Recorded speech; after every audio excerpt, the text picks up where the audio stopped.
Pull up a chair, because today we need to have a serious chat. Queensland, the sunshine state, land of beaches, mangoes, and an absolutely unhinged number of roundabouts in Townsville. Beautiful place, truly. But here's the thing nobody tells you before you pack the car and drive north with your family, your EFTPOS card and whatever's left of your self-control. Some of these towns will eat your wallet alive.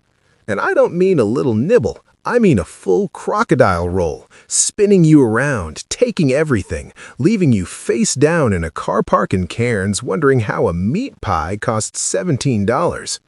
I've done the research, I've talked to the people, and today, as a public service, I am going to walk you through the Queensland towns most likely to turn your bank account into a barren wasteland. You're welcome. Number 6. Airlie Beach. Airlie Beach looks innocent. It's got those gorgeous views of the Whitsundays, little strip of shops, people walking around in thongs and board shorts like they haven't got a care in the world.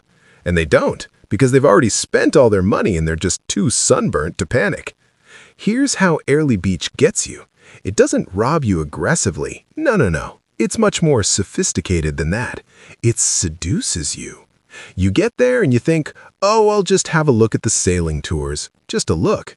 Next thing you know, you've put down a deposit on a 3-day Whitsunday live-aboard for $480 per person. You've bought a rashie you didn't need. You've had 2 cocktails at a bar on the lagoon that cost $22 each, and you haven't even had lunch yet. Lunch is a burger for $24. It does not come with chips. Chips are extra. The thing about Airlie is that every single purchase is justifiable on its own. Oh, it's a holiday. Oh, it's a once-in-a-lifetime experience. Oh, the reef is beautiful. Yes it is. And yes, you will pay for the privilege of looking at it from a boat while a 19-year-old explains coral bleaching to you. $65 a head, plus fuel levy, plus marine park fee, plus the underwater camera you hired because you forgot yours and now it's a sunk cost. Pun absolutely intended. By day 2, you're calculating whether you can survive the drive home on servo pies and the cashews you inexplicably packed. You start doing mental gymnastics. If we skip dinner and just have snacks from the IGA and I return the hire snorkel early and nobody buys a souvenir, but then someone spots a sunset cruise for $45 and all financial discipline evaporates instantly. That's Airlie. It's not malicious. It's not even trying that hard. It just exists in a postcard, and your willpower simply cannot compete. Number 5. Noosa.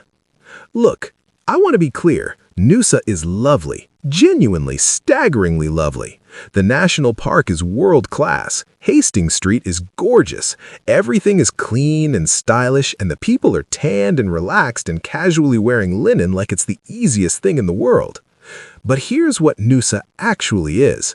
It's a town that has decided, collectively, as a community, that affordability is someone else's problem. It's not mean about it, it's not aggressive, it's just quietly, elegantly, persistently expensive in the way that only truly confident places can be. Like it looked at a price tag, raised one eyebrow, and said, "Darling, really?"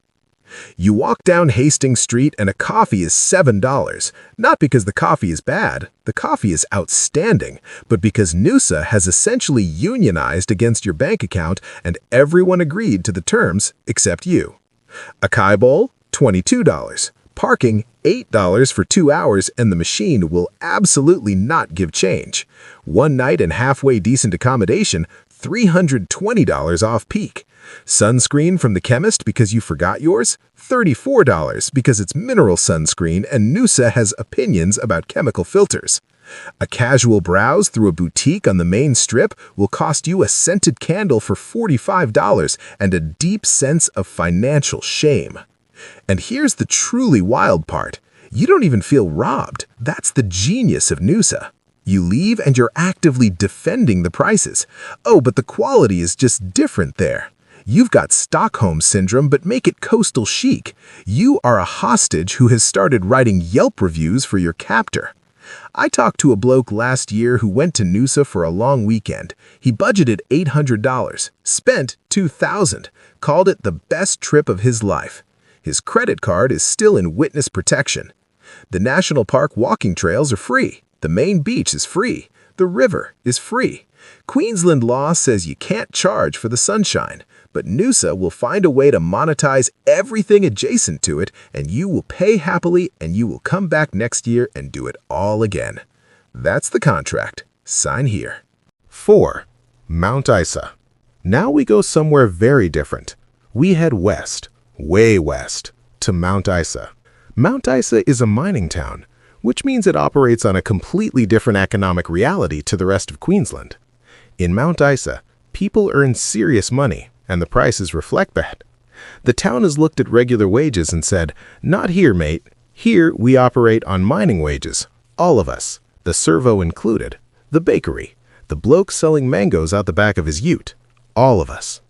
A basic grocery shop in Mount Isa will cost you 30 to 40% more than it would in Brisbane. That's not a rough estimate. That's the lived reality for the people who call this place home. A carton of milk, a loaf of bread, some fruit, things that are just things, become premium purchases because they had to be trucked 1,000 kilometers through the outback to reach you. That's not price gouging. That's logistics. The freight is real, and the freight is brutal, and the freight does not care about your feelings. But try explaining that to your wallet when you've just paid $9 for a punnet of strawberries that have clearly had a deeply traumatic journey and arrived looking like they need a minute. Fuel? Don't ask. Just pay it. Don't look at the number on the Bowser. Put your card in, stare into the middle distance like a soldier who has accepted his fate, and move on. Think of something else. The sky is beautiful out here. Focus on the sky. Accommodation is limited enough that prices stay firm. Eating out is pricier than you'd expect for a regional town.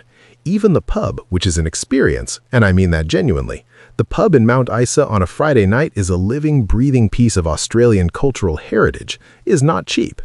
Nothing in Mount Isa is cheap. Everything has a freight surcharge baked into its DNA. The sunsets out here, though, free, enormous, the kind that make you feel like the earth is showing off. And the Outback at Isa underground mine experience is genuinely extraordinary. That one costs you, but it earns it. Mount Isa won't drain you glamorously. It won't seduce you with cocktails and linen. It'll just quietly, consistently cost more than you expected, in the way that remote Australia always does when you haven't planned for it. Budget an extra 30% for everything, and you'll be fine. Turn up unprepared, and it'll hurt. 3. Port Douglas. Noosa's slightly more exotic cousin who just got back from a silent retreat in Bali and won't stop talking about her gut microbiome. Port Douglas is where Cairns sends people when they want something a little more curated, a little quieter, a little more, "I've been coming here for 15 years and I've stopped reading the menu left to right, I just point and trust." The Great Barrier Reef is right there. That's the trap. It's literally right there, accessible from this town, and of course you want to see it. Of course you do. It's one of the greatest natural wonders on Earth, and you've come all the way to far north Queensland, and you're absolutely not going home without putting your face in the water near it. Reef day trip, $120 to $250 per person, depending on the operator, the boat, whether you want to dive or just snorkel, and how many optional extras you add at the booking counter when your judgment is at its weakest. Family of 4? Do the maths. Actually, don't. Just breathe. It'll be okay. Probably. The town itself, 4 Mile Beach, is free, and it is spectacular, and that's genuinely generous of Port Douglas. But the restaurants along Macrossan Street operate on the quiet assumption that you've already committed to spending money, and at this point, resistance is futile. A pasta dish, a simple pasta dish, can hit $38, not because it's the greatest pasta of your life, because the setting is beautiful, the lighting is perfect, the menu is printed on thick cardstock, and you're on holiday, and what exactly are you going to do? Leave? Cook at the Airbnb? With what? You bought $9 strawberries in Mount Isa and forgot a spatula. No. You're going to sit there, you're going to eat the pasta, you're going to post a photo of your wine glass with the palm trees in the background, caption it something like, "This view though," and you're going to tell everyone back home it was absolutely worth every cent. Port Douglas knows this. It has always known this. It's a town built on the certainty that the view will close the deal every single time. The reef doesn't need a marketing budget. It just needs to exist. Port Douglas just needs to sit next to it and hand you a menu. 2. Hamilton Island. I want to start by saying I genuinely respect Hamilton Island's commitment to the bit. The bit being, what if everything was beautiful and expensive and we simply never acknowledged that as attention? Hamilton Island is a private resort island. There are no public roads open to regular cars. People get around in golf buggies. The accommodation ranges from genuinely expensive to, I need to see 3 forms of financial ID before we continue this conversation. A room at Qualia, their ultra-luxury resort, starts at around $2,000 a night. $2,000 for one night, for a place to sleep.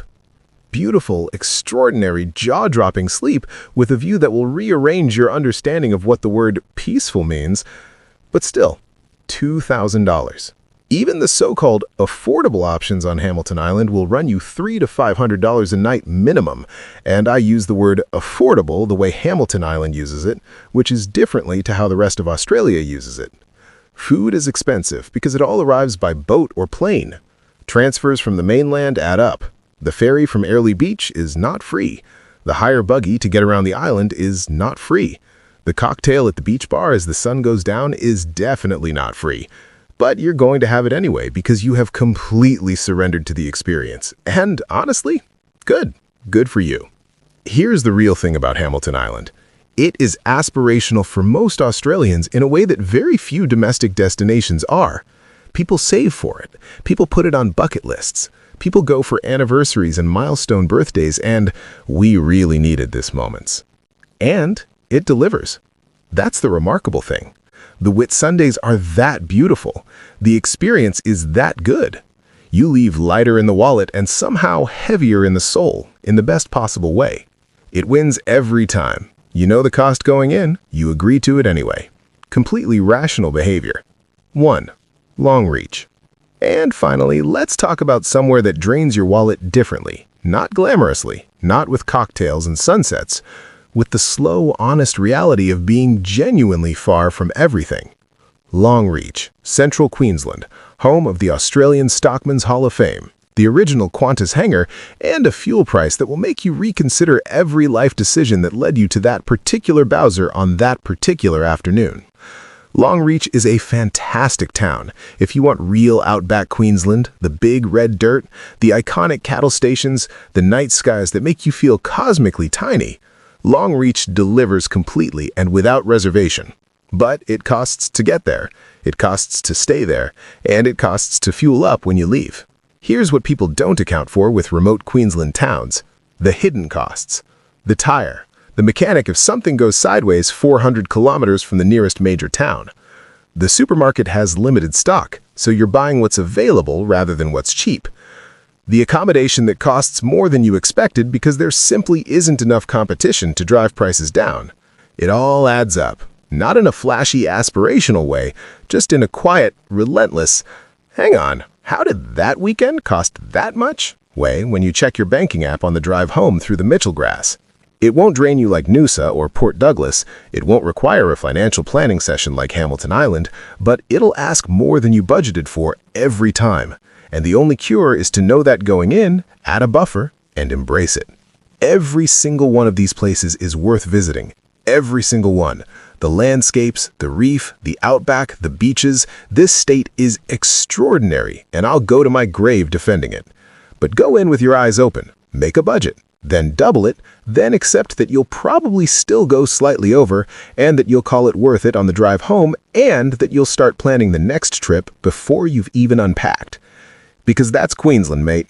It takes everything you've got and somehow leaves you wanting more. Which one of these towns absolutely cleaned you out? Drop it in the comments. I want every devastating detail. See you in the next destination.